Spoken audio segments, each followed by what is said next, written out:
Je suis tombé amoureux de son âme. C'est peut-être quelque chose que tu as déjà ressenti ou peut-être quelque chose que tu ressens en ce moment.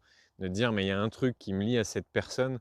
C'est un peu au-delà du réel, c'est presque mystique sans être perché, mais on a une connexion incroyable qui fait que, je sais pas, soit on a l'impression de se connaître depuis toujours, soit on sent qu'on est lié par un truc extrêmement profond sans comprendre pourquoi. Et en fait, c'est comme si ça allait au-delà des deux êtres humains qu'on est, il y a nos deux âmes qui sont connectées. Ça, c'est un truc que j'ai vécu très fortement.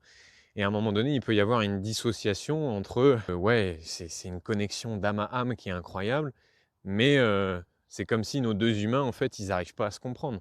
C'est-à-dire que la connexion, elle est là, on a envie de passer tout notre temps avec l'autre, on a envie de faire notre vie avec l'autre, il y a un truc profond qui nous lie, et pour autant, sur le visible, à la surface, bah, on s'engueule, bah, on se comprend pas, bah, on retombe toujours dans les mêmes tensions, on se fait la gueule parfois pendant des jours, des fois peut-être même on se sépare, on se remet ensemble.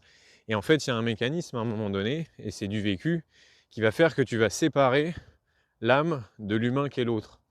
Et puis tu vas te dire, ouais, ok, on n'arrive pas en tant qu'humain à communiquer, mais comme on est connecté d'âme à âme, ben, en fait, tu vas commencer à justifier tout et n'importe quoi.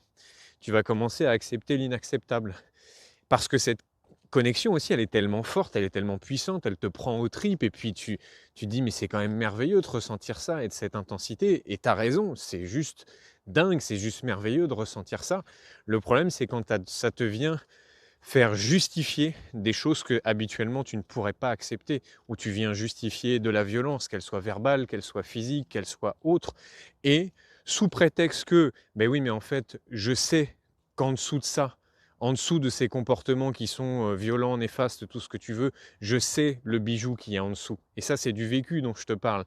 Tu sais, surtout moi qui suis thérapeute, où j'ai été dans une relation, où à un moment donné, je voyais en dessous qu'il y avait des traumas, qu'il y avait des blessures, et que son âme, elle était toujours connectée à moi, et qu'au fond, elle ne me voulait pas de mal, et qu'au fond, les comportements qu'elle avait étaient totalement soit inconscients, soit en tout cas involontaires, et qu'elle ne voulait pas me faire du mal. Sauf qu'à un moment donné, tu vis pas qu'avec une âme, bordel.